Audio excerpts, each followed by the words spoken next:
Philip II, who ruled France for over 30 years, entered history as a monarch whose personal actions often sparked controversy and legends. He declared his choice and married Ingeborg on the very day their wedding took place. However, soon after the solemn ceremony, he filed for a divorce. As a result, this woman's fate was forever intertwined with the perception of her as the rejected queen. Modern historians tend to view this fact from a different perspective and suggest that Philip's motives may have been far more scandalous than mere personal preference.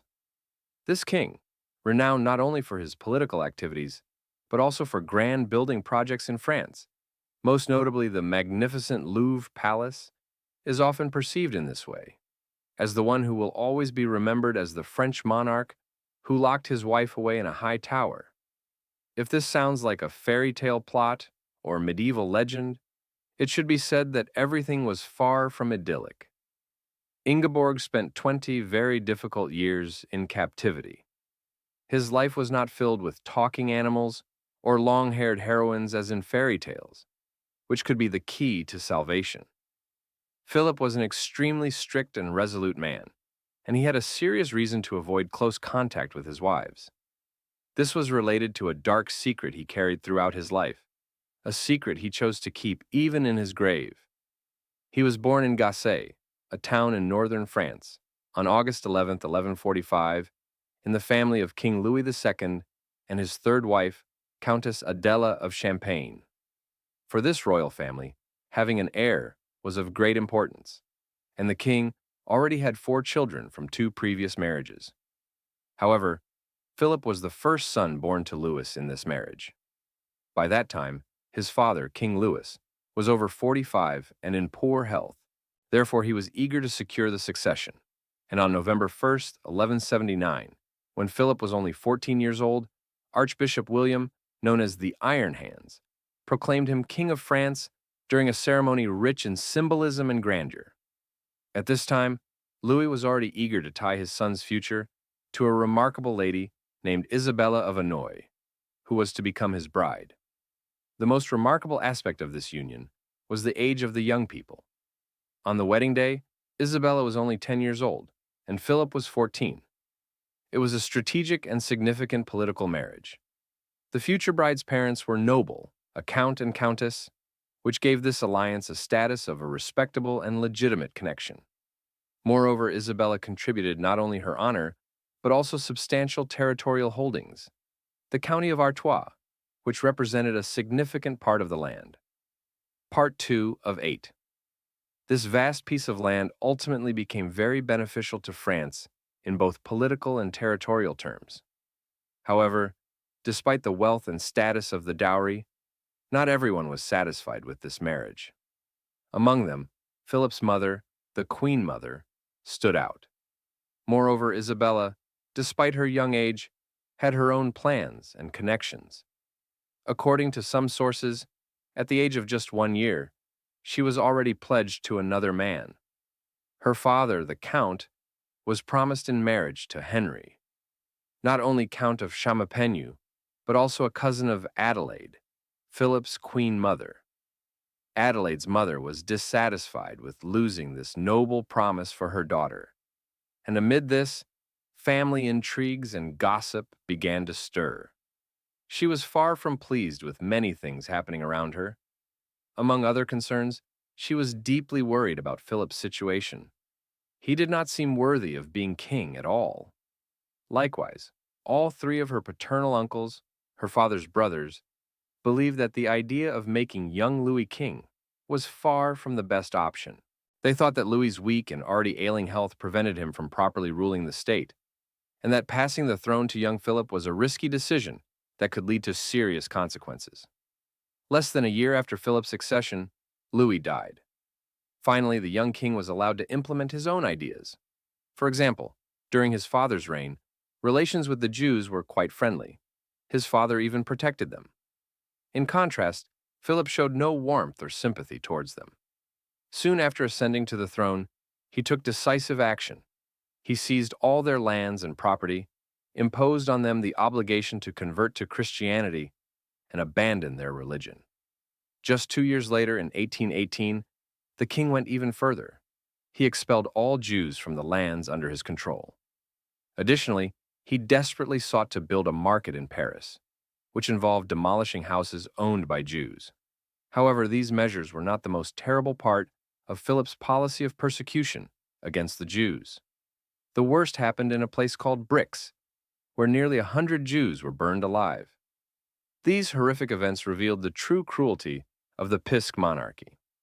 Afterward, in 1822, he finally expelled all Jews from all lands controlled by the royal court.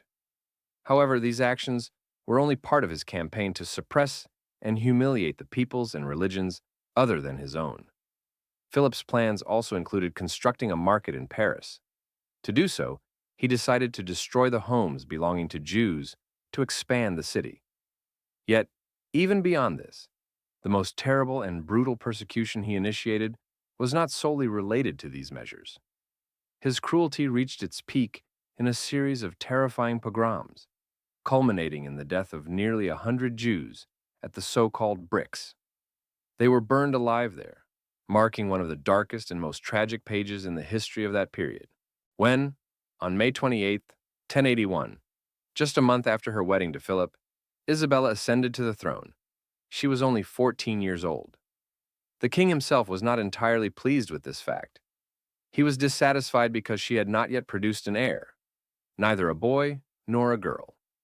At that time, teenagers matured somewhat differently than today, and 14 was still considered quite young for marriage and conception. However, Philip had other reasons for his discontent. He was simultaneously waging war with Flanders and was extremely irritated by a fact that literally made him feel nauseous. It turned out that Isabella's father was supporting Flanders in the war against his kingdom, and he couldn't understand how his wife could have a father who openly sympathized with his enemies. This blatant rift with a close relative became the last straw for Philip. In his eyes, his wife became irresponsible. He thought she seemed frivolous and lacked dignity. So he decided to get rid of her.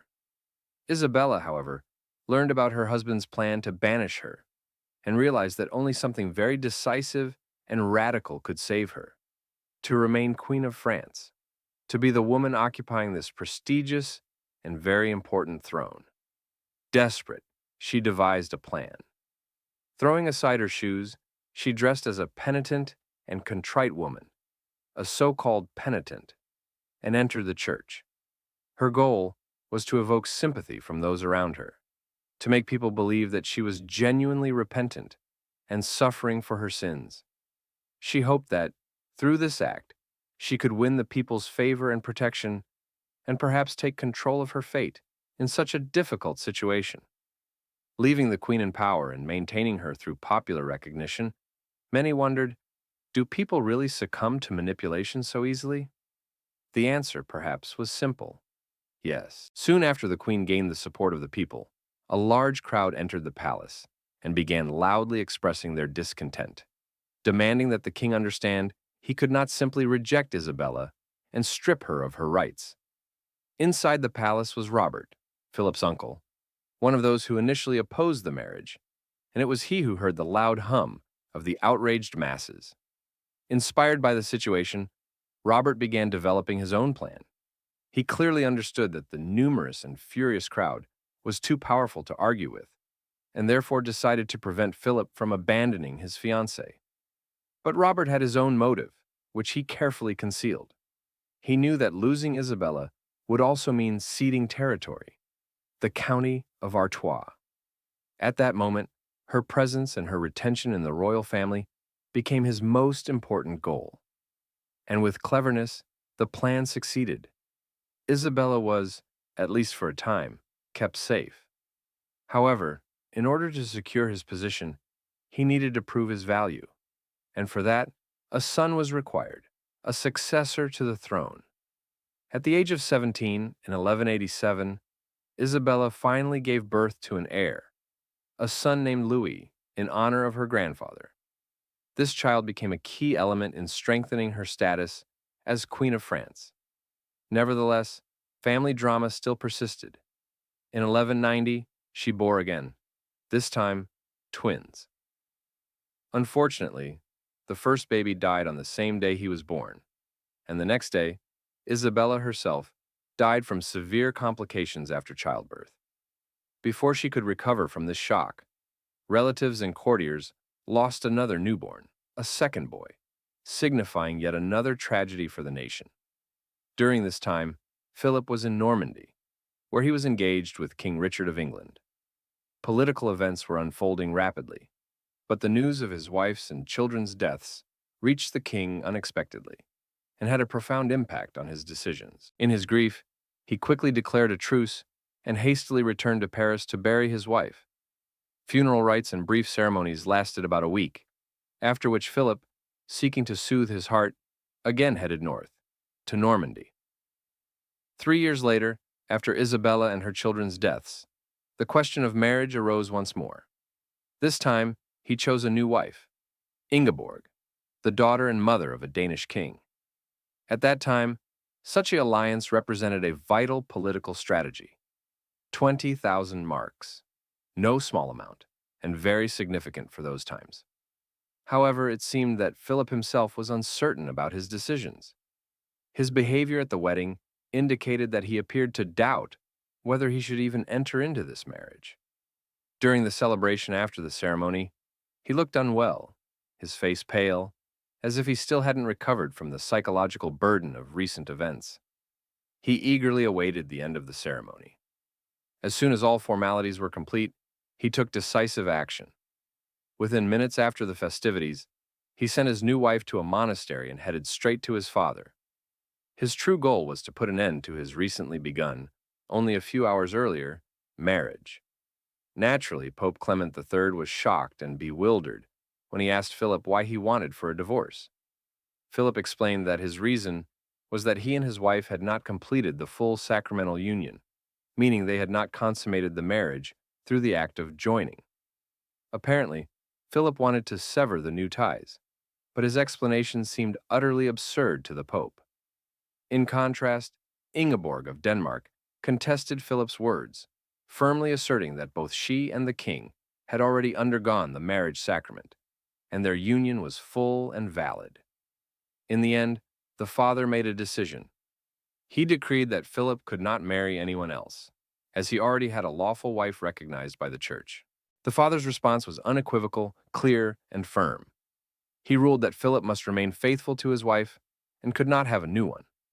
However, by that time, a new bride was already on the horizon for the king, 13-year-old Margaret, who had at that moment already left Geneva. Her father, William, Duke of Geneva, approved the marriage and personally traveled to Paris to escort his daughter. On their way there, however, a conflict erupted around the young girl.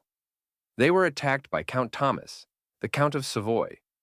When this man first saw Maria, he immediately desired to possess her. He forcefully took the girl from her father and took her away to an unknown destination. Thus, poor Margaret was held captive by Thomas. But soon, this crude attempt to seize the girl resulted in an unexpected outcome. He fell in love with her, and before long, they united their lives in marriage. Together, they fathered 14 children and shared a long and happy family life. These times were completely different from modern ones, harsher and more brutal. In the meantime, Philip imprisoned Inab Borg, a little more than 3 years after the strange ceremony. Soon he found a new wife, and in June of the year 1219, married Agnes Morenska. However, according to church canon law and the Pope's directives, this meant that Philip already had 2 lawful wives, which was considered unacceptable. When the Pope learned of Philip's marriage to Agnes, he sternly condemned such an act and declared that it was contrary to church dogma. Yet Philip paid no attention to the papal prohibitions. He continued to live with Agnes as husband and wife, disregarding spiritual decrees. In 1296, when the Pope discovered that the king was entirely ignoring his demands and church laws, he took drastic action. He declared the French land under the strictest ecclesiastical censure, an interdict. This meant that all activities related to the state were under ban, and France was placed outside the church's jurisdiction. It was an extremely serious step. At that time, especially in a Catholic country, Ignoring the church and its authoritative decrees was considered a grave crime, capable of threatening the country's entire political and religious stability. After sending letters to Philip, the woman reported that her living conditions in the castle were extremely harsh. Her captors treated her despotic and cruelly. In her letters, she admitted that she even contemplated ending her life to escape her unyielding suffering. Instead of showing compassion and understanding support to his wife, she was simply moved to a high tower, where she received insufficient food and was not allowed to see visitors. Her safety and that of her children remained completely under control. She was locked away from the world. Philip and Agnes had 2 children, which caused even greater anger in the Pope, since all these babies were considered illegitimate. The head of the church went even further. He refused to bless Philip, effectively excommunicating him from the church. This step worried the king, and he promised to separate from Agnes, which was no longer just an empty promise but a fact. Their relationship was indeed severed. During this process of separation, Agnes mysteriously became pregnant with a 3rd child, which unfortunately ended with her death during childbirth. Philip insisted that the Pope recognize his children with Agnes as legitimate, hoping this would strengthen his position. In the 20th year of the 1000th century, the Pope agreed despite all political risks, understanding that such a decision would be advantageous for him. Now, the king remained with only one wife, but he still did not show genuine interest in her, and again asked the Pope to annul his marriage to Ingeborg. This time he explained his request by citing the need to dissolve the marriage due to alleged witchcraft. He claimed that Ingeborg had used magical rites, making their joint life and marital relations impossible. Even the Pope, who had previously seemed willing to support Philip, initially could not believe such fantasies. Ultimately, the king was bound to a woman he felt apathetic toward. At the same time, his true interest was in conquering the English throne. He understood that this path would be easier due to Ingeborg's connections to the Danish royal family. Despite the support sometimes provided by the Vatican, it often opposed him, and there came a time when the Pope needed the king's help himself.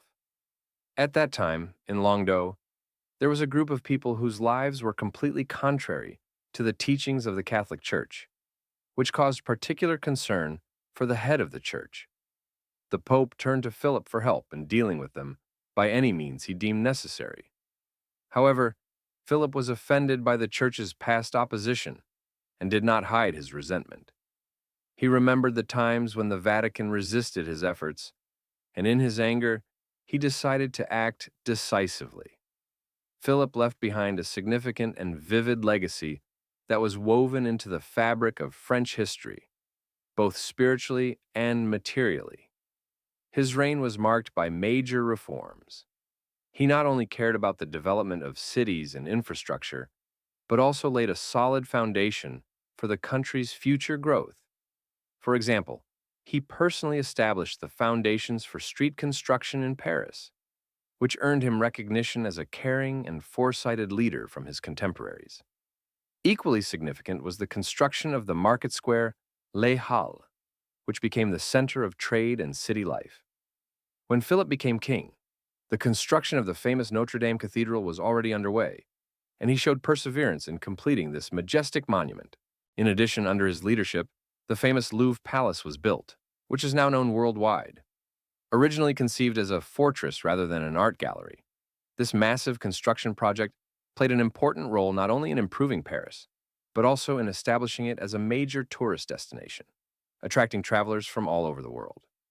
It was also during Philip's reign that the university charter was granted, elevating Paris to a new level as a center of knowledge and education.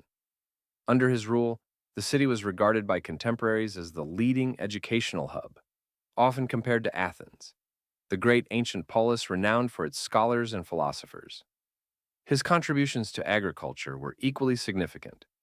He established the so-called vine fight, an annual competition among winemakers that greatly contributed to the development of France's wine industry and strengthened its reputation for producing red, white, and rosé wines. Perhaps the most notable and long-lasting change introduced by Philip was the redrawing of France's borders on the map. Before his reign, France occupied only a small part of the territory, roughly one-third of what it became afterward. Through his decisiveness and perseverance, he reclaimed control over lands that had long belonged to the English crown, specifically the northern regions near Lyon. This crucial step allowed France to access the sea in the north, which had immense strategic and economic importance for the country. There are also interesting stories concerning Philip's relationships with his women. Some historians have wondered why he displayed such persistent hostility or aloofness towards certain wives. In the 1966 drama The Lion in Winter, penned by James Goldman, it is suggested that the reason might have been rooted in the king's personal feelings. The play discusses the possibility that Philip and Richard the Lionheart, both main characters, could have had a romantic relationship. This hypothetical union, according to the scenario, might have served as a means to unite France and England through displays of closeness and trust, similar to modern photo shoots designed to craft a certain image. In 1222, after a serious illness and believing his destiny was sealed, Philip wrote his will. His condition continued to worsen by the summer of the following year. He struggled with high fever and weakness caused by the severe illness, which further highlighted his human vulnerability at moments when it seemed his reign was coming to an end. When he slightly recovered, he decided to travel to Paris to change the environment and distract himself from the painful symptoms. However, subsequent events took a tragic turn. He died during this journey, not reaching the age of 68. Before his death, he managed to speak with his son, future King Louis IV.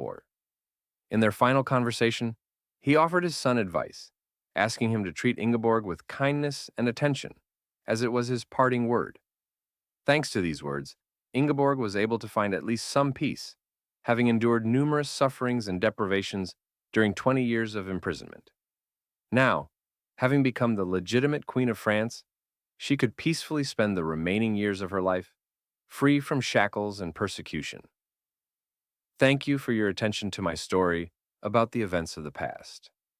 If you're interested in discovering the most amazing and instructive facts related to history, continue to follow the updates. Don't forget to visit our main website, Fact Tate, where even more incredible stories and facts about everything in the world await you.